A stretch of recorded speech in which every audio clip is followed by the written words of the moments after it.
All right, everybody, welcome back to another episode of Financial Friends. Today, we're going to be discussing the Dividend Journey 2022 goals. I'm very, very excited for this portfolio to develop over the course of 2022. But before we go ahead and hop into all that, I do want to go ahead and ask if you could, for the holidays, for the new year, go ahead and if you have anything to comment, that you want to comment on throughout this video, do that, but also subscribe. Then you can just hit that little bell right next to the subscribe button.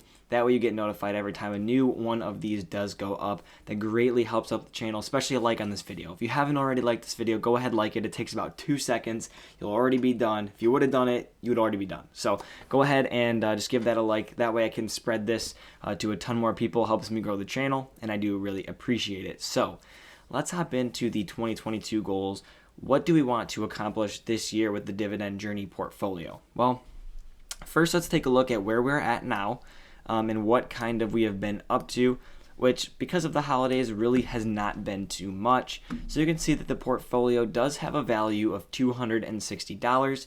Tomorrow's Monday, so we're going to be adding some things into the portfolio, and then we'll be adding some more into the portfolio as well. So I am recording this on a Sunday, but we have Apple, FizRocks, J&J, 3M, O, SCHD, and Waste Management, the same positions that we've had throughout.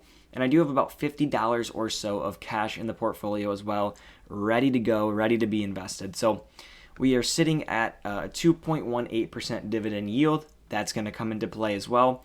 And we have $5.68 of total annual income, which again is going to come into play here in a couple of minutes. So we can check out the diversification of our portfolio as well.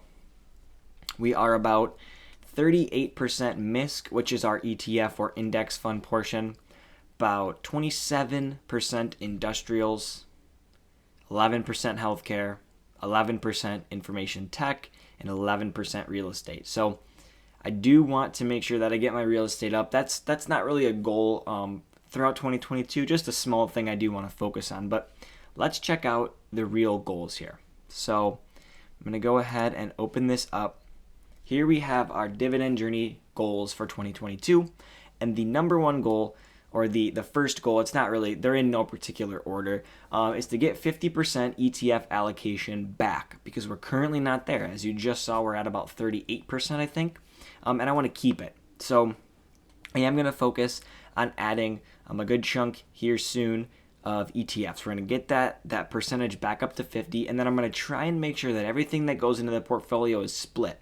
So if I'm putting in 10, $5 is going to be going towards ETFs. If I'm putting in 100, 50 is going to go to ETFs. And again, this is a theme. This is something I've spoken of a lot, but the main reason for that is keeping the portfolio a little bit more risk averse. I want to avoid that risk. I want to make sure that we're getting good dividends, that we're investing in good solid companies. I have a very action-packed life. I do a ton, and I do my research as best as I can, but I cannot always keep up to date with everything. And when you can't do that, ETFs are a good solid investment. So that's what I'm going to be doing with that.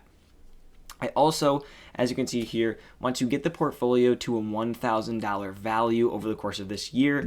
We are currently sitting at, go ahead and pull this back up. I don't know why I do not really remember. 260, I think, yes, $260. So if I add 520, that'd be $10 a week. That'll put us up to $780. So we're looking for a bit of growth. And I'm also hoping to invest a little bit more than $10 some weeks. I'm able to add a little bit more currently, so I think we're going to bump up that allocation, hopefully be adding $20 a week or so. So a goal is to make sure that this portfolio gets to over $1,000 in value, whether that's from us adding cash or hopefully our positions performing well over the course of this year. Next thing is that we're looking for a 2.5 dividend yield, so a 2.5% dividend yield. We're currently sitting at 2.18. I just want to bump that up. I want to make sure that we're getting, we are focusing on dividends and we're getting good dividends, because we do have some tech stocks, which is really mainly Apple. I'm looking to add Microsoft again, potentially as well. And that's going to drop our dividend yield down a little bit. Those dividend stocks, they're not paying as high of a yield as some of the other ones. So I want to try and get our dividend yield to about 2.5%. And the main reason for that is with a $1,000 portfolio value, and a 2.5% dividend yield, I want to make sure I'm getting $25 over the year in dividends. So our goal by the end of 2022 is to be making $25 over the course of a year in dividends. And we're currently sitting at $5.68. So roughly that's going to be about 5xing that from 5 up to 25. I'm hoping we can blow that out of the water. And if we start to pass some of these goals, then we can set some new ones. And this will be, it's a weekly update. So we're staying pretty in touch, pretty in tune with the portfolio. So if these need to be updated, 100% they will. And we'll set new goals, to hit by the end of 2022. But how am I going to accomplish all of this? What really is the main thing? If you didn't already check out my podcast, Thursday there's going to be a video about my 2022 goals for financial friends and for myself. I think it's very important that we set goals all of the time, but especially when you do have that motivation around the end of the year. But I talk about consistency, and there's a podcast that's up. If you're not already listening to the podcast, there's going to be a link down below to the podcast, anchor.fm/financial friends.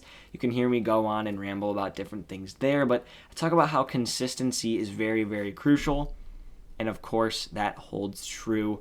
So most of all, my biggest goal is to stay at least at $10 a week or more throughout the whole year. I do not want to miss a week. I want to make sure I'm adding at least $520, and hopefully we'll be adding a ton more than that over the course of the year and just plowing that into ETFs, obviously about half of it, and then half into some individual stocks as well. And then again, I wanted to increase, real estate exposure, so I guess that's kind of a mini goal. But these are our goals for 2022. These are the things with the dividend portfolio that I want to accomplish. And you notice here that I really didn't set super high goals. I set things that I think were relatively attainable. I think that setting realistic goals or things you can achieve is pretty good. Obviously, sometimes you want to shoot a little bit higher so that you really are striving, but with something like this, I want to make sure I'm staying consistent. I don't want to stretch myself too thin. I don't want to demotivate myself by setting astronomical goals and then I get halfway through the year, realize that those are completely unattainable. So if you have a portfolio that you're looking at, go ahead and comment down below. What are your goals this year for investing, for finance? And even if it's a personal goal, go ahead and drop it down in the comments. I know putting things out there definitely helps you hold yourself accountable. So if you feel comfortable sharing, let me know what your goals are below. And you guys are going to hold me accountable throughout the entire year. You have these goals. Make sure that you keep me on them. Make sure if I'm not at 50% ETF allocation, you get on me. If I'm not adding cash or I'm not updating this series, which I will be throughout the whole entire year, do not worry. But if I'm not spamming the comments, make sure you let me know. I do read every single comment and I will get back with you. So thank you so much for watching this video and for listening. I know this week is going to be a bit more, about me style things, but I think it's very important, like I mentioned, to set those goals so that you can hold yourself accountable and so that everyone that is watching can hold me accountable. So if you're still watching, thank you. Go ahead, give this video a like, comment your goals down below, and subscribe so you can keep up with all of the content. All of my links will be below. You can check out the podcast, TikTok, Twitter, Instagram, you name it, I have it. Go ahead and check it out. And with that, take care.